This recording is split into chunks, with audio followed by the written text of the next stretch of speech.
Chapter 1. China loves Tesla. For now. All right, folks, let's talk about this. This is a really good background to know about China and Tesla. It's really useful because look, when Tesla first introduced the Model S in China in 2014, Tesla didn't realize that people wealthy enough to have a Model S had chauffeurs, and they wanted very nice back seats, and that led the Model S not to sell as well. But something changed in 2017. Tencent, Chinese company, bought a 5% stake in Tesla. Elon Musk said they'd become an investor and advisor on Twitter. And from there, things basically went to the moon, especially in China. It's almost like Elon got the connection he finally needed in China. Now, I can't blame everything on Tencent in terms of being positively blaming him, but the timing is interesting. First, consider this. Last year, 2020, during the COVID outbreak, Tesla's 2018 Gigafactory maintained a steady stream of workers. These workers came from Chinese-run dormitories on government-run buses, fully stocked with N95 respirators while the world was struggling to find any respirators. The allocation of these high-quality masks, much better than the masks we use here that don't work, the N95s actually do work, and China got them because, well, Tesla China got them because the Chinese government put them aside for Tesla China. At the same time, the factory at Shanghai, the Gigafactory Shanghai, was being disinfected with chemicals that require a government-approved license to actually get your hands on. And at the same time, Toyota and Volkswagen were struggling to reopen, and they weren't getting any of the same favoritism from Tesla. See, this is similar to the benefits that Tesla got when they built their Gigafactory in the first place. Tax breaks, cheap loans, and streamlined permits. China usually takes ownership in Chinese companies. A Chinese company, well, the Chinese company NIO, for example, is owned 25% or 25% owned by a city in China. And guess what? When Tesla was asked to give up some ownership to the Chinese government, Tesla said, no, if you want us to do business here, we want to retain complete control of Tesla. And Tesla got it. But not only did Tesla get complete control, which was unprecedented for a foreign company doing business in China, but Tesla ended up getting a loan of $521 million. And this loan was called a no-recourse loan, which if you know real estate, you know what this is. But otherwise, a no-recourse basically means, hey, if you go bust, if your business goes bust, in China, for example, the Chinese government would just eat the $521 million loss. They wouldn't come after Tesla United States. And so when the deal was finalized, the local electric company that needed to provide electricity to Tesla China said, hey, we've never hooked up a company as fast as we just hooked up Tesla. And they got water hooked up in just 4 days. Because they had such a push from the Chinese government to get Tesla hooked up. I can't even get a permit to change a ceiling fan in California in 4 days. But then again, California is really a topic for a different video. So it kind of makes sense why Elon Musk says that China rocks. China is helping Tesla a lot and has consistently helped Tesla a lot. And this comes at the same time as 75% of US businesses doing business in China feel that hostilities are increasing. That is, things are getting harder, not easier. And yet Tesla is killing it. Tesla is producing so many cars that Tesla China is now shipping some of them to Europe. Also, which can be slightly concerning because some folks are wondering, is this a sign that Tesla is overproducing and there's not enough demand for Teslas in China? After all, the base Model 3 has a delivery time frame of just 1 to 4 weeks, which is one of the lowest delivery slots available. The others are all like 6 to 10 weeks, much more normal like what we see in the United States. But hey, we'll find out more about this in Chapter 2. Let's talk about the EV war in China, and then we'll understand more. So now we know, at this point in the video, we know China loves Tesla, and Tesla loves China. But is this relationship going to stay, and what's this whole EV war that we're expecting to break out in China? Let's talk about that.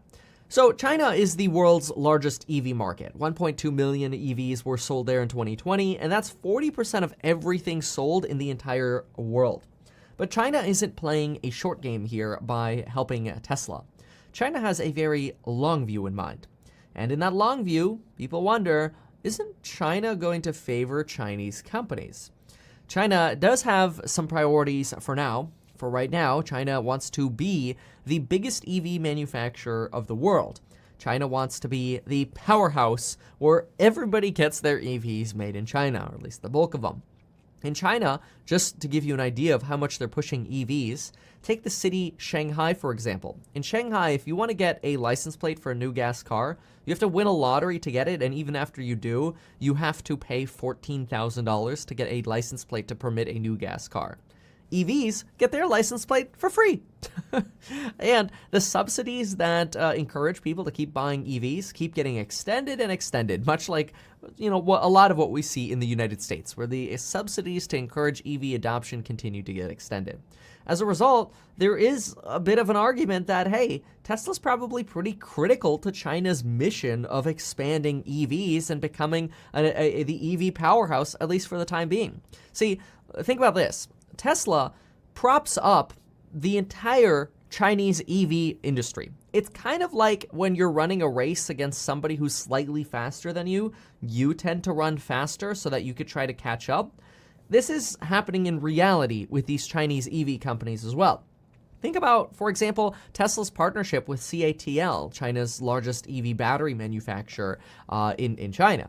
Well, what happens when Tesla partners with this battery company? Well, revenue at CATL skyrockets, allowing the company itself to invest in its facilities more. The more money it gets, the more it can also take on other companies, like they produce NIO's batteries, for example. And its stock has 3x'd in 2020, which lets CATL raise capital more easily to expand even faster. And basically, once the wheel spins faster, it tends to just accelerate and spin faster and faster. This might, for example, be just one reason why China is kind of paving the road for Tesla to have the easiest possible time expanding in China. Because the success of Tesla right now in China as the biggest EV heavyweight, at least self-driving and foreign EV, the weight of Tesla is so strong that it's pulling up the entire industry, and it's helping all of the Chinese companies succeed. China even has a goal of what's known as dual circulation. This basically means rather than producing cars and selling them locally, China wants to eventually sell them all around the world. This might explain why Tesla is sending some cars to Europe. This could be a deal with the Chinese government, at least until Giga Berlin is built. And the other thing that China is really trying to push is they're trying to get the Made in China title to mean something of value rather than something of not value, which oftentimes Made in China is associated with. China is trying to combat that, and so by dual circulation, China is basically forcing the adoption of Chinese-made vehicles elsewhere throughout the world. Now, the problem is, you've got some issues with this. First of all, people in Europe are pretty dang loyal to things made in Italy or made in Germany or made in France. These are issues of national pride, but that could end up wearing away, especially if the prices are much more reasonable for made in China cars. We'll see. But right now, only 1.7% of cars produced in China actually go abroad, so there's a lot of work to do for China and Chinese company, which this kind of brings up NIO and Xpeng. Some theorize that China is just propping up Tesla so that NIO and Xpeng can follow similar but slightly different models to Tesla. Look at NIO and Xpeng's website compared to Tesla. A lot of similarities. Look at the pricing of the P7 by Xpeng to compete with the Tesla Model 3, and the crossover battle between NIO and Tesla's Model Y, and NIO's newly announced car, which will compete with the Model S, right? The competition of Chinese companies is heating up. And this kind of backs our runner example here. China props up Tesla to get their companies to have more access to material facilities that are now more capable of expanding faster and producing faster, so there are more materials available, so that Chinese companies can get propped up as well. Think about the battery example there. But it's not just that. And some argue that China is just literally copying Tesla, which might be true in some regards. NIO, though, is picking up where Tesla left off on some things, like battery swapping technology, which is brilliant. I think it's a phenomenal idea. Tesla's never going to get into battery swapping with their new structural battery move, but that gives NIO a unique edge that Tesla is unlikely to ever compete with. And NIO and Xpeng prioritize LiDAR, especially forward-facing LiDAR, which could be a selling pitch for cheaper and concealable LiDAR, which Elon so far refuses to use for self-driving. Both, or all three of these companies have similar autonomous driving tech right now, and all three of them are growing at insane rates. But, you can't help but wonder if what a former Chrysler executive said is true. He says that Elon played the game very well, But Tesla got this because it was in China's interest for Tesla to have it. And this kind of implies that it could all end very quickly for Tesla in China once NIO and XPeng get propped up enough, or the other Chinese companies. But what are China's priorities? It's helpful to understand what China's priorities are so then we can try to understand when might Tesla get the boot, if ever. Well, the questions that we have are they trying to prop up their market just large enough to get rid of Tesla, and then Tesla's overstayed its welcome, or do they have a different priority? Well, let's understand what we know. By 2035, China is demanding that 50% of all cars be electric and 50% of all cars be hybrid, aka no gas-powered vehicles exclusively, but the 50% could be gas and electric, right? Hybrid. Now, Chinese car sales are around 20 to 24 million passenger cars per year, some around 2 million per month. Only about 5% right now goes to the electric vehicle market. This means that over the next 15 years, China is literally bluntly telling us the EV market will at least 10x. If people stop buying hybrids in favor of EVs, we could see sales 15 to 20x for EVs. The growth is literally insane. The potential for EVs is insane. You have to be invested in these. And so, this begs the question, are Tesla's days in China numbered? Remember how earlier I said China is playing the long game? I personally believe, and this is my opinion compared to the research I've been providing, I personally believe that China is very smart in knowing that Tesla ought not to be burdened, even if it's a US leader in China, until well after they hit their goals, which probably won't happen until 2035 or later if it takes longer for people to hit their targets or the country to hit their targets. When China hits its targets, sure, it is possible that Chinese favoritism will start settling in, and things might get a little bit more challenging for Tesla to continue to expand in China. This is to be expected, but by that time, Tesla's likely to have not only dozens of gigafactories around the world, but multiple gigafactories throughout mainland China, and they might not need as much support anymore. We'll see. Support is always nice. And there is currently talk about, get this, Tesla opening a gigafactory in India, which what's interesting about that is India buys a lot of cars from China.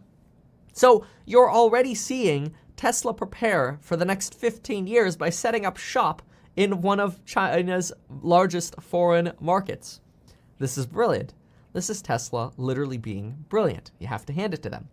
But China is likely to remain okay with this for the time being because China needs Tesla more than Tesla needs China right now. They need Tesla's skill and partnerships with battery technology, which they share their research, not all, but some, with battery manufacturers like CATL and other manufacturers. They need Tesla's demand for products. For example, look, the more batteries get made for Teslas, the more graphite miners need to work and become more efficient and more profitable. And the more they're able to become more efficient and more profitable and expand their facilities, which means there's more graphite available for NIO and XPeng. It all is this cycle of helping each other. And so right now, I think Tesla is heavily entrenched. Tesla isn't going anywhere anytime soon in China. Now, Chapter 3. NIO, XPeng versus Tesla. XPeng just got a $2 billion credit line from a Chinese-sponsored bank to crank XPeng's production levels. At the same time, NIO just raised $1.3 billion in debt that matures in 5 to 6 years, 2026 and 2027, and this debt converts to shares at $90 per share. It's a nice premium over where the stock is trading for right now, about $60. But by 2026, 2027, well, let's just say $90 a share is going to sound like a deal. In 5 years, this company is going to be trading for well above $130 to $150 per share. Maybe even way more. Who knows? It could literally 5 to 10x. If people stop being fearful of Chinese companies and investments, we might even see that accelerate sooner. It depends how much American equity markets become okay with investing in Chinese companies. And look, sure, NIO almost went bankrupt, but so did Tesla. The difference here is Tesla is wholly owned by the United States, and NIO is owned, well, 25% of it is owned by a Chinese city, Hefei. NIO's production line is also 50% owned by the Chinese government and 50% owned by Volkswagen. Well, it's not even really NIO's production line. NIO uses the production line. They're using another manufacturer to make their vehicles. But big picture, right? Let's look big picture. Tesla is not leaving the China race anytime soon. Not for the next 15 years, in my opinion. NIO and XPeng are going to keep growing on the heels of Tesla, and to me, this is not a winner-take-all system. Sure, Tesla might take most for now, but these companies are all trading for similar valuations, and while they might be on different growth trajectories depending on their decisions, like NIO focusing more on luxury, which is going to lead to fewer sales but maybe higher margin, diversifying your EV exposure is not a terrible idea, and I don't know that the traditional auto manufacturers are going to be up to the task of innovating the way these companies are. Let's take a look at some valuations for these companies. XPeng right now trades for about 9.3 times 2022 revenue to enterprise value. This basically means you take 2022 estimated revenue, you multiply it by 9 times, and you get the enterprise value for the company. NIO trades for about 12 times 2022 revenue to EV, enterprise value, not electric vehicle. And Tesla trades for 13 times 2022 revenue to EV. So when you look at this, XPeng actually seems to be the runt of the litter, but they're all relatively similarly priced. Personally, I believe on red days like today, you have a great opportunity to pick up more shares of NIO and XPeng. Now, we also understand China a little bit better now, and maybe you're more interested in warming up to China, but let's be real about investing. Are these companies really at risk of getting delisted? Probably not.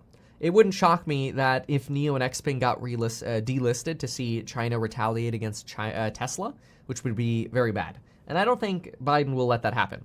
Sure, Biden's rhetoric has increased in China or against China over the last few months, but a lot of this could be to win over potential Trump or swing voters during the election because people were fearful. This was one of Trump's arguments that Biden was going to be weak on China. For me, I'm buying all of these stocks. That's the bottom line. I'm buying all of these stocks. My plan is for every $10 I invest, I want about $2 to $3 to go into NIO. I want $1.50 to $2 to go into XPeng, and I want the rest, the other $5, $6-ish to go into Tesla. For now, I might change that ratio in the future, but for now, I love placing money into these 3 companies. These are companies to own and companies to hold, and guess what? They're actually producing vehicles. Unlike the dozens of SPACs that say, "Hey, we're getting into commercial vehicle manufacturing." Right. Show me the actual contracts, and not like a purchase of 2 or 3 vehicles either to test it out, only to end up going with a different company in the future, like XL Fleets. But there are plenty of these. Be careful. That's all I recommend. SPACs, be careful. NIO, XPeng, Tesla, buy these blindfolded, in my opinion.